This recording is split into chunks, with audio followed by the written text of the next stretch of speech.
don't ever stop dreaming. My parents taught me to dream, and to dream big. My mom was like, you can do that, son.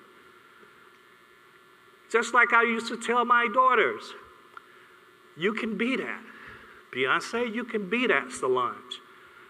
My thing was, I never wanted my kids to have those small dreams. Beyonce, you say, Daddy, I want to be a singer. I would say, no, Beyonce, you want to be the best entertainer in the world. There's a difference.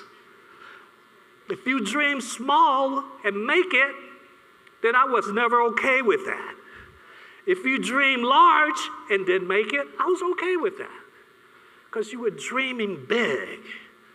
As entrepreneurs, and I'll talk about that, we have to dream big. You can't dream small. I want to have a small business. And we have to understand the difference in profitability. A lot of times you can make a lot of money, but you have this thing called expenses, right? That can really drain your company, drain you dry.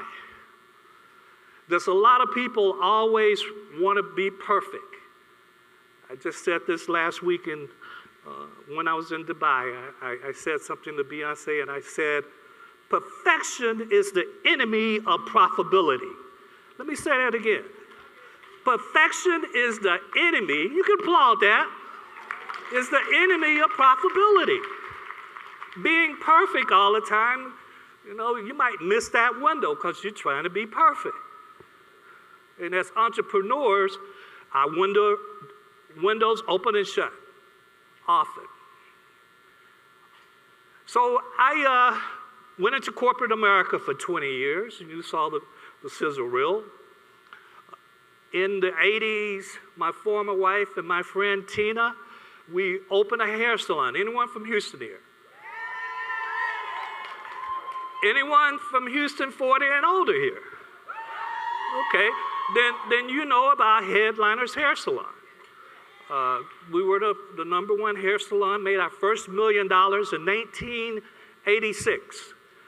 So do the math. That meant Beyonce was 5 years old. That meant she didn't make us, we made her. Get it right. Get it right. And we did something, and we'll start talking about branding and marketing. That's always been my forte, branding and marketing. We did something of research. I mean, if you're going to open a company and be an entrepreneur, you have to constantly research. You know the #1 challenge of a hair salon, ladies? It's time. Women don't like sitting in a hair salon all day. So we came up with a solution for that. And that solution was very easy, that the hairstylist never left the chair.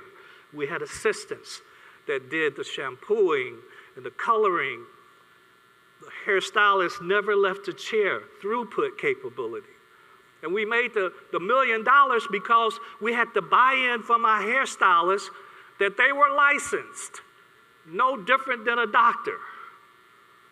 And if you go to a doctor, and you have an infection and he doesn't or she doesn't prescribe antibiotic for you, that's a lawsuit, right?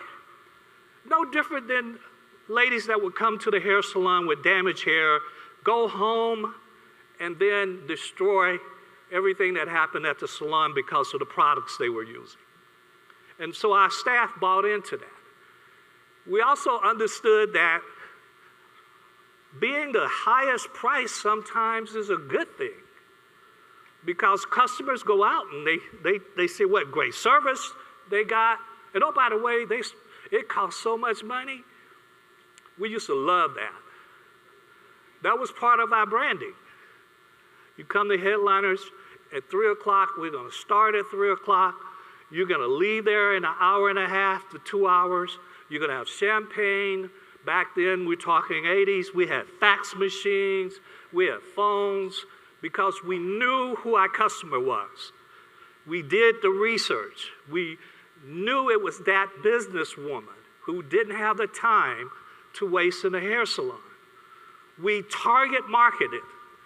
Something you learn if you're going to be in the marketing. You want to target who your customer is. Every customer is not a good customer.